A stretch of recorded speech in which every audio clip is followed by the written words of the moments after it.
السلام علیکم ورحمۃ اللہ وبرکاتہ دوستوں، آج ہم آپ کو نماز عید الاضحیٰ کا طریقہ آپ کو سمجھائیں گے۔ نماز عید کے لیے جب آدمی کھڑے ہوتے ہیں تو وہ بیچارے پریشان ہوتے ہیں، کنفیوژن کے شکار ہوتے ہیں کہ ایک دوسرے کی طرف دیکھ رہے ہوتے ہیں کہ ہم نماز عید کیسے ادا کریں اور کس طرح پڑھیں اور پڑھنے کا طریقہ کیا ہے۔ شارٹ ہم آپ کو بتائیں گے۔ نماز عید کا طریقہ، جب امام صاحب تکبیر کہتے ہیں، تکبیر کہہ کے اللہ اکبر کہہ کر ہاتھوں کو باندھ لینا ہے۔ پہلی تکبیر کے بعد ثنا پڑھنی ہے، سبحانک اللہم و بحمدک و تبارک اسمک و تعالی جدک ولا الہ غیرک۔ یہ تکبیر کہہ کر تکبیر کے بعد ثنا پڑھنی ہے۔ ثنا پڑھ کے، ثنا پڑھنے کے بعد تکبیر کہیں گے اللہ اکبر، ہاتھوں کو کانوں تک لے جا کر پھر چھوڑ دینا ہے۔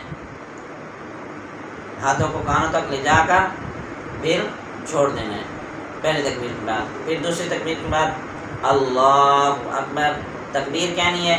تکبیر کہنے کے بعد ہاتھوں کو پھر چھوڑ دینا ہے، ٹھیک ہے۔ اس کے بعد پھر تکبیر کہنی ہے اللہ اکبر، ہاتھوں کو کانوں تک لے جا کر پھر ہاتھ باندھ لینے ہیں۔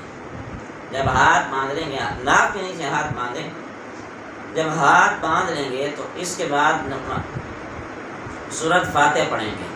سورۃ فاتحہ کے بعد کوئی سورت پڑھیں گے۔ یہ پہلی رکعت ہماری مکمل ہو جائے گی۔ پھر دوسری رکعت کے لیے جب کھڑے ہوں گے تو پھر اسی طرح سورۃ فاتحہ پڑھیں گے۔ سورۃ فاتحہ کے بعد کوئی چھوٹی سورت پڑھیں گے۔ چھوٹی سورت کے بعد رکوع میں جانے سے پہلے، رکوع میں جانے سے پہلے تکبیر کہنی ہے۔ زیادہ تر انسان بھائی جو پریشان ہوتے ہیں وہ صرف ان تکبیروں کی وجہ سے ہوتے ہیں کہ ایک دوسرے کی طرف دیکھ رہے ہوتے ہیں کہ میں اب کیسے نماز پڑھوں، اور ایک دوسرے کی طرف جو ہے نا یعنی وہ جیسے کہتے ہیں کہ یعنی پتہ نہیں چلتا انسان کو کہ یہ کیا کر رہا ہے، لیکن وہ دیکھ رہے ہوتے ہیں کہ یہ میں دوسرے کو ادھر سے دیکھتے ہیں، ادھر سے دیکھتے ہیں، ٹھیک ہے۔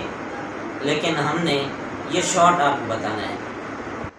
تکبیر کہیں گے اللہ اکبر، ہاتھ چھوڑ دیں گے، پھر اللہ اکبر، دوسری تکبیر کے بعد پھر ہاتھ چھوڑ دیں گے۔ رکوع میں جانے سے پہلے تکبیر کہنی ہے۔ پھر تیسری تکبیر کہیں گے اللہ اکبر، ہاتھ چھوڑ دیں گے۔ پھر چوتھی تکبیر کے اندر رکوع کے اندر جائیں گے۔ پھر اسی طرح یہ نماز عید ہمارے مکمل ہوگی۔ اس کے بعد ایک بات کا خیال رکھیے گا کہ جمعے کے اندر جو خطبہ ہوتا ہے وہ جمعے کی نماز کے پہلے ہوتا ہے، جمعے کی نماز سے پہلے ہوتا ہے، اور عید کا جو خطبہ ہوتا ہے وہ عید کی نماز کے بعد ہوتے ہیں۔ دوستوں، اگر ہماری ویڈیو آپ کو اچھی لگے تو ہماری ویڈیو کو شیئر کیجیے گا اور کومنٹ باکس میں اپنے رائے کا اظہار کیجیے گا۔ آج کی اس ویڈیو کے ساتھ اللہ حافظ، جزاک اللہ خیر، السلام علیکم ورحمۃ اللہ۔